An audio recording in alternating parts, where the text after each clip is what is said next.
Hi, welcome to our tutorial today that deals with the topic of how our colonies came to federate. In the second half of the 19th century, the Australian continent was divided into 6 colonies, each with its own government. These governments made laws and decisions for their own colony. Some protected their local industries by charging intercolonial tariffs, or taxes on goods imported from one colony to another. Railways made the transportation of goods and people between colonies easy. However, different rail gauges or track sizes meant that travellers often had to change trains to get from one place to another. They were also stopped at custom houses along borders and searched for any goods that could incur tariffs. Although they valued their independence and fiercely protected their own interests, the colonies did get together from time to time at intercolonial conferences to work out common problems, such as how to best defend themselves and the British Empire in the Pacific, or how to stop the immigration of non-Europeans.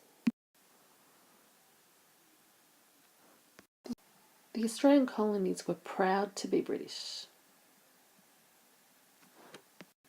and the colonists who came to Australia were overwhelmingly British.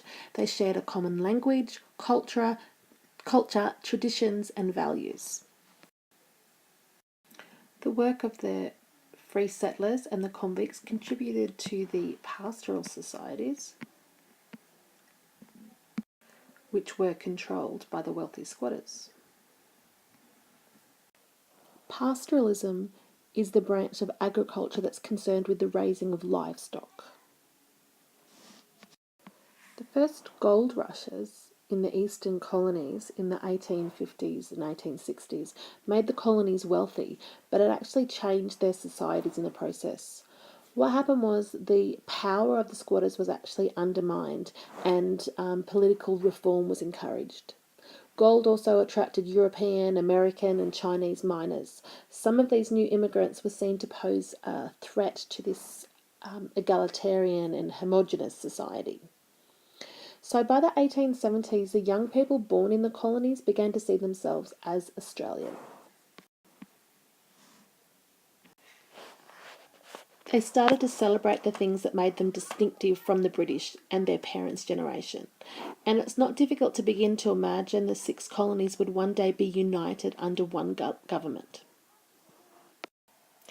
In 1889, when the New South Wales Premier Henry Parkes called for the colonies to unite, he echoed a sentiment felt by those people who were beginning to occupy important positions in the colonies. When federation became a distinct possibility in the 1890s, it was an organisation called the Australian Natives Association that led their campaign by starting federal leagues. Democracy had taken root with the introduction of responsible government between the 1850s and 1890s. Federation was politically impossible without the agreement of the people of the Australian colonies. And throughout the 1890s, fierce debates were conducted in newspapers.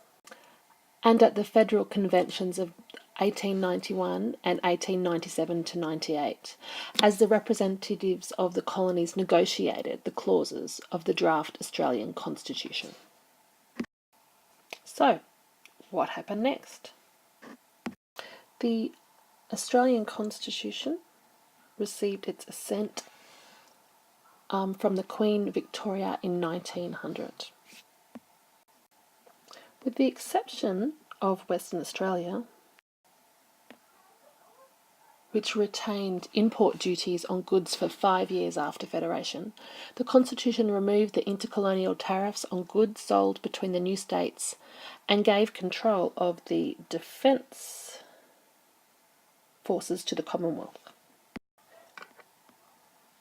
It also ensured that the democracy that was so prized by the people of the colonies would be guaranteed in elections for the Commonwealth Parliament. The colonies, soon to be states, would still have a large measure of independence and control over their own affairs. And the moment this has all been leading to was when the Duke of Cornwall and York opened the first Commonwealth Parliament in Melbourne on the 9th of May 1901.